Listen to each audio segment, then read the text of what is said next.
Verbal order سنایا گیا ہے جی چلان کے حوالے سے آج، جس میں محترم جج صاحب نے بتایا کہ 363 جو کڈنیپنگ 700 سزا ہے، 364 جو 14 سال سے کم عمر کی بچی کو بدفعلی کی نیت سے اغوا کرنا جس میں 14 سال سزا ہو سکتی ہے، 368 ان لوگوں پہ لاگو ہوتی ہے جو کہ کڈنیپ یا اغوا شدہ بچی کو مزید چھپانے میں یا جانتے ہوئے کہ وہ اغوا شدہ ہیں ملزموں کا ساتھ دیں، ان کو بھی اتنی سزا ملتی ہے جتنی 363 یا 364 کے ملزموں کو ملے گی۔ پھر 34 PPC 34 تب ہوتی ہے جب ایک سے زائد لوگ کوئی جرم کر رہے ہوں اور ان کی نیت ایک ہی ہو، تو اس پہ سیکشن 34 لگایا جاتا ہے۔ اس کے علاوہ جو ہے سیکشن 3 اور 4 ہے سن چائلڈ میرج اسٹینٹ ایکٹ کا، جس میں سیکشن 3 کے تحت وہ انسان جو کہ شادی کرتا ہے، اور سیکشن 4 کے تحت وہ لوگ جو اس میں سہولت کار بنتے ہیں۔ پھر اس کے علاوہ سیکشن 3(2) ہے ٹریفکنگ ایکٹ کا، جو کہ کسی بچی یا عورت کو ٹریفک کرنا کمرشل سیکس پرپس کے لیے یا جبری مشقت کے لیے، اس کی دفعہ لگتی ہے۔ اور پھر 4B جو ہے ہم دوبارہ سے کر لیتے ہیں اگر لائیو نہیں آ رہا کوئی تو کر لیں کنٹینیو سیکشن 3 جیسے کہ میں کہہ رہا تھا ٹریفکنگ کا، جس میں اگر ایک بچی یا عورت کو ٹریفک کیا جائے تو اس میں 10 سال سزا ہے۔ اور سیکشن 4B ایگریویٹڈ ٹریفکنگ، اس پہ بھی چلان منظور کیا گیا ہے۔ جب 2 سے زائد لوگ کسی کو ٹریفک کر رہے ہوں تو اسے ایگریویٹڈ ٹریفکنگ کہا جاتا ہے، اور اس کو کہا جاتا ہے کہ ایک آرگنائزڈ کرمنل گروپ نے ٹریفکنگ کی ہے۔ یہ بہت بار کہا گیا کہ جی گینگ کہاں ہیں، گینگ کہاں ہیں۔ قانون گینگ کا لفظ استعمال نہیں کرتا، قانون کہتا ہے آرگنائزڈ کرمنل گروپ۔ 4B کا اس میں اطلاق ہوا ہے۔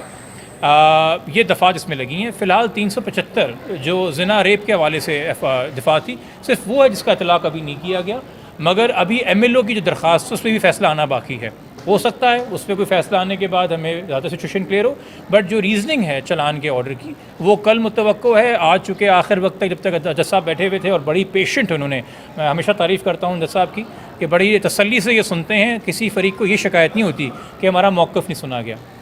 تو بیل کی درخواست چل رہی تھی تو چلان انہوں نے وربلی سنا دیا۔ اس کے بعد بیل کی جو درخواست تھی، ملزم کے جو دلائل ہیں وہ ملزم کے وکیل آپ کو بہتر دیں گے۔ ہم اپنے دلائل کے حوالے سے آپ سے بات کریں گے کہ سب سے پہلے تو ہم نے سپریم کورٹ، فیڈرل شریعت کورٹ کی اور ہائی کورٹ کے فیصلوں کی روشنی میں یہ واضح کیا کہ بچی جو 16 سال سے کم ہو اس کی سٹیٹمنٹ امٹیریل ہوتی ہے۔ اس کا اپنے خود سے کہنا کہ میں اپنی مرضی سے کہی تھی، یا ایون یہاں تک فیصلے ہیں کہ جہاں انہوں نے اغوا کار کو کہا کہ مجھے لے چلو اپنے ساتھ، تب بھی اغوا کار کی غلطی ہے جو کہ بچی کم سن ہے۔ یہ فیصلے رکھے گئے۔ اس کے علاوہ یہ فیصلے ہم نے جج صاحب کے سامنے رکھے کہ اسلام کے اندر فیڈرل شریعت کورٹ کا مفتی تقی عثمانی صاحب کا فیصلہ ہے 5 رکنی بینچ کا کہ اسلام میں شادی کوئی خفیہ چیز نہیں ہے۔ تو جہاں خفیہ شادیاں ہوں اور بچیوں کو ان کے ولیوں سے، سرپرستوں سے، خاندان سے دور رکھ کے شادیاں ہوں، اور اس کے بعد جو دلہا ہے وہ اڈلٹ ہو اور وہ بچی کے جوان ہونے کا، بالغ ہونے کا، عاقل ہونے کا انتظار نہ کرے، چونکہ ہو سکتا ہے بچی اس وقت اپنی نیت بدل دے۔ ان تمام طرح کی چیزوں کو دیکھتے ہوئے ٹرائل کورٹ کے اوپر ایک بڑی بھاری ذمہ داری ہے۔ اور یہ بھی ہے کہ جس کو ہم بار بار کہتے ہیں جسمانی بلوغت، پیوبرٹی، یہ ایسے کیسز میں ایک ریلیونٹ فیکٹر ہو سکتا ہے مگر یہ ڈیسائیڈنگ فیکٹر نہیں ہو سکتا۔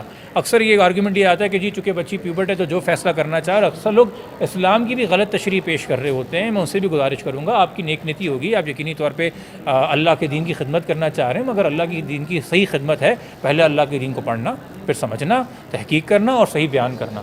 دعوت بھی کریں تو کم سے کم سمجھ کے پڑھ کے کریں۔ مزید یہ ہم نے جو اسٹیٹمنٹس رکھے جج صاحب کے سامنے دلائل کے اندر، وہ یہ بات رکھی کہ ملزم نے کیسے ایک طریقے سے فراڈ کر کے لاہور ہائی کورٹ سے پروٹیکٹیو بیل حاصل کی تھی، اور کیسے چکمہ دے کے ایک عدالت سے چھپا کے کہ اس نے پہلے پروٹیکٹیو بیل کہیں سے اپلائی کی مگر اس کو نہیں ملی، پھر وہ یہاں تک پہنچا ہے۔ ہم نے وہ خطوط بھی جو ہم نے IU کو لکھے تھے وہ تمام واٹس ایپ کنورزیشن کے ساتھ، جس میں بار بار اصرار کر رہا تھا ملزم کہ جی معاف، میٹر ختم کریں، میٹر ختم کریں، مجھے معاف کر دیں، میٹر ختم کر دیں۔ یہ بھی ہم نے جج صاحب کے سامنے رکھا کہ یہ وٹنس ٹیمپرنگ میں اور بیجرنگ میں آتا ہے۔ اس کے علاوہ ہم نے یہ ججمنٹس بھی جج صاحب کے سامنے رکھے اس میں کہ 375 کا بے شک اس وقت چلان کے حوالے سے اطلاق نہ ہوا ہو، مگر بیل سنتے ہوئے اگر فیکٹس آف دا میٹرز میں آرگومنٹ سنتے ہوئے جج صاحب کو لگے کہ اطلاق ہوتا ہے تو اس کے حوالے سے بھی وہ بیل کی چیزوں کو دیکھ سکتے ہیں، تو وہ کچھ رکھے۔ پھر یقینی طور پہ اصغر علی اور حافظ غلام مصطفیٰ جن کی بیلیں پہلے خارج ہوئی تھی 364A کی وجہ سے، ابھی چونکہ 364A لگا ہوا ہے، چلان میں کاگنیزنس لے لیا گیا ہے، تو سیم فیکٹر ان پہ اپلائی ہوتا ہے۔ اور وہ تو سہولت کار تھے، مین آرکیٹیکٹس اور آرکسٹریٹر تو یہ تھے شبیر اور ظہیر، اور پھر CDR میں ان کی لوکیشن کا آنا چلان سے یہ سامنے رکھا جج صاحب کے۔ بچی کا مغویہ کا پہلی ریکوری کا 5 جون کو چشتیاں بھاولپور سے ملزم کے پاس سے ہونا، یہ رکھی بات جج صاحب کے سامنے۔